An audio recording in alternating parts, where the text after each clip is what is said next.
বিশ্ববাজারে আবারও সোনার দামে বড় পতন দেখা যাচ্ছে। যুক্তরাষ্ট্রের বাজারে বুধবার দিনের শুরুতেই স্বর্ণ ও রূপার দামে দুর্বলতা দেখা গেছে, যা মূলত বিনিয়োগকারীদের সতর্ক অবস্থান এবং সামগ্রিক অর্থনৈতিক অনিশ্চয়তার প্রতিফলন। জুন ডেলিভারির স্বর্ণের দাম কমে প্রায় $29 নেমে এসেছে, আর রূপার ক্ষেত্রেও একই ধরনের পতন দেখা যাচ্ছে।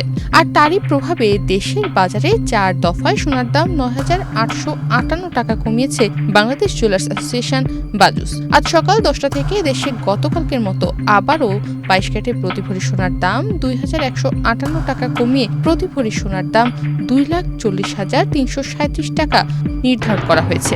সোনার দাম কমানো হলেও আজ দেশে রূপার দাম অপরিবর্তিত রাখা হয়েছে। 22 ক্যারেটের 1 ভরি রূপা আজ 5,482 টাকায় বিক্রি হচ্ছে।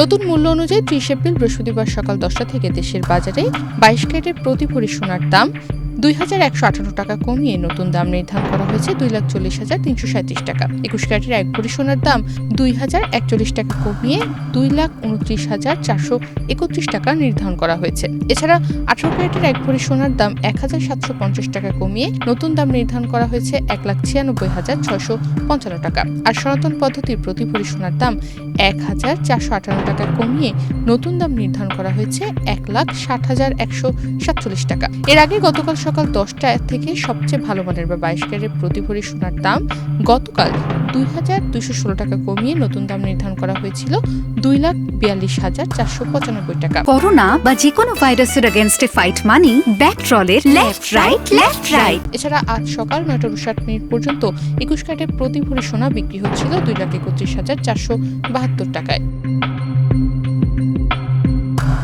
গত কয়েক বছর ধরে বলতে গেলে ধারাবাহিকভাবেই বেড়েছে সোনার দাম। তবে 2026 সালের শুরুতে দেশের বাজারে 22 ক্যারেটের প্রতি ভরি সোনা বিক্রি শুরু হয় 2,24,182 টাকায়।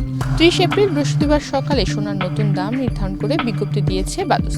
এতে বলা হয় স্থানীয় বাজারে তেজাবি স্বর্ণ বা পিওর গোল্ডের দাম কমেছে। এ কারণে সোনার দাম সমন্বয়ের সিদ্ধান্ত নিয়েছে বাজুস। সেই সঙ্গে সরকার নির্ধারিত 5% ভ্যাট ও বাজুস নির্ধারিত ন্যূনতম 6% মজুরি যুক্ত হবে। আবার গহনার ডিজাইন ও মান ভেদে মজুরিতে তারতম্য হতে পারে।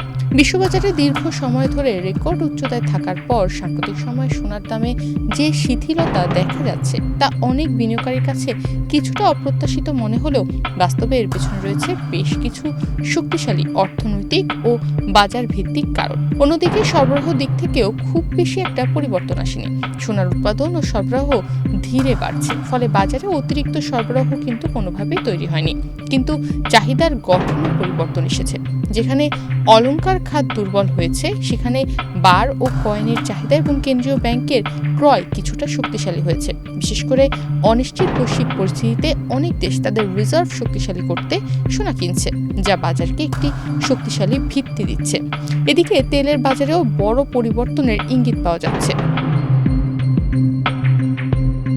আরব আমিরাত ওপেক থেকে বেরিয়ে যাওয়ার সিদ্ধান্তে বিশ্ব জ্বালানি বাজারে নতুন করে অনিশ্চয়তা তৈরি করেছে। এতে তেলের দাম নিয়ন্ত্রণে জোটটির সক্ষমতা কমতে পারে, যা পরোক্ষভাবে স্বর্ণসহ অন্যান্য বাজারেও বেশ ভালো প্রভাব ফেলবে।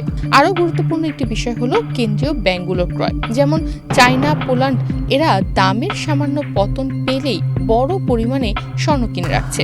এই ডিপে কেনা প্রবণতা বাজারে একটি শক্ত সাপোর্ট তৈরি করছে, ফলে বড় ধরনের ধস নামা এই সময় কঠিন। এই ধারাবাহিকতার পতনে সোনার দাম ঠিক কতটা কমবে তা এখনো নির্দিষ্ট করে বলা যাচ্ছে না। তবে বিশ্ববাজারে সোনার দাম কমায় বাংলাদেশের সোনার বাজারেও কিছুটা স্বস্তি দেখা যাচ্ছে।